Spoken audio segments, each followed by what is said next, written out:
Baik, perkenalkan nama saya Muhammad Rizky Andika dengan NIM 124430107.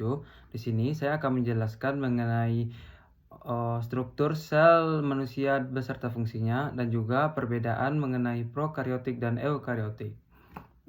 Di sini saya sudah memiliki gambar dari struktur sel manusia. Saya akan menjelaskannya satu persatu beserta fungsinya. Yang pertama itu ada membran plasma. Membran plasma itu terletak pada luar sel ini yang berfungsi sebagai pengatur keluar masuknya sel dan menjaga homeostatis sel. Yang kedua itu ada sitoplasma, yaitu cairan yang ada di dalam sel, berfungsi sebagai medium tempat organel pada sel dan juga transport zat antar organel. Yang ketiga itu ada nukleus atau inti sel, yaitu yang berwarna biru ini. Inti sel ini berfungsi sebagai menyimpan materi genetik atau DNA, mengontrol aktivitas sel, serta mengatur sintesis protein. Yaitu di nukleus ini ada nukleolus, yaitu tempat pembentukannya ribosom dan membran inti yang berfungsi untuk proteksi DNA. Yang keempat ada ribosom. Ribosom itu yang ini. Selanjutnya itu ada ribosom. Ribosom itu ialah titik-titik yang berwarna merah pada sel yang berfungsi sebagai sintesis protein dan juga translasi mRNA menjadi rantai polipeptida. Selanjutnya itu ada retikulum endoplasma atau RE. RE terbagi menjadi dua, yaitu RE kasar dan RE halus. RE kasar itu berfungsi sebagai sintesis protein dan modifikasi protein. Dan RE halus ini berfungsi sebagai sistem lipid dan fosfolipid dan metabolisme karbohidrat. Selanjutnya badan Golgi. Sintesis protein yang terjadi pada badan Golgi. Badan Golgi ini yaitu badan Golgi yaitu berfungsi sebagai modifikasi protein dan lipid dan juga sekresi protein keluar sel.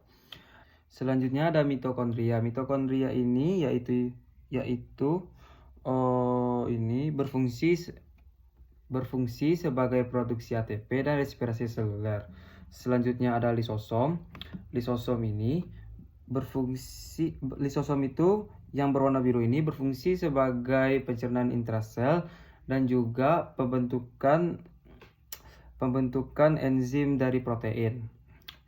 Yang selanjutnya ada peroksisom. Peroksisom itu berfungsi sebagai oksidasi asam lemak dan pelindung sel dari radikal bebas. Selanjutnya itu ada sentriol. Sentriol itu merupakan pembentukan benang spindel dan dari pembelahan sel dan juga pembentukan silia flagella.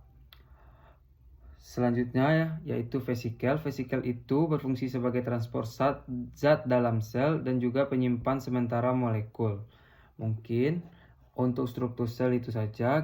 Selanjutnya kita akan masuk ke perbedaan antara sel prokaryotik dan sel eukaryotik.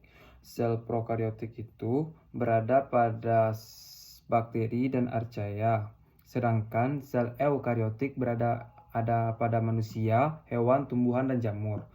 Perbedaan pada kedua sel ini cukup banyak, yaitu ada inti sel.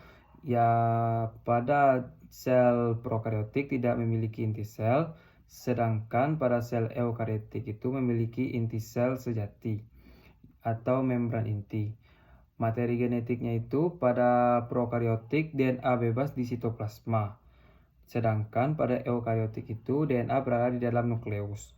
Lanjut, organel membran pada sel prokaryotik tidak ada, sedangkan di sel eukaryotik itu ada, seperti mitokondria, retikulum endoplasma, dan badan Golgi, dan lain-lain. Selanjutnya itu ada ukuran sel. Ukuran sel pada sel prokaryotik itu kecil, sedangkan pada sel eukaryotik itu besar. Kita akan lanjut pada ribosom. Pada prokaryotik ada, tetapi selnya itu kecil, sedangkan pada sel eukaryotik itu sel ribosomnya itu besar. Prokaryotik itu memiliki dinding sel, sedangkan pada eukaryotik itu memiliki dinding sel juga, tetapi itu pada tumbuhan dan jamur, tidak dimiliki oleh manusia dan hewan. Selanjutnya ada reproduksi. Reproduksi pada prokariotik itu aseksual, sedangkan pada eukariotik itu seksual dan aseksual. Mungkin segitu saja dari saya. Terima kasih. Assalamualaikum warahmatullahi wabarakatuh.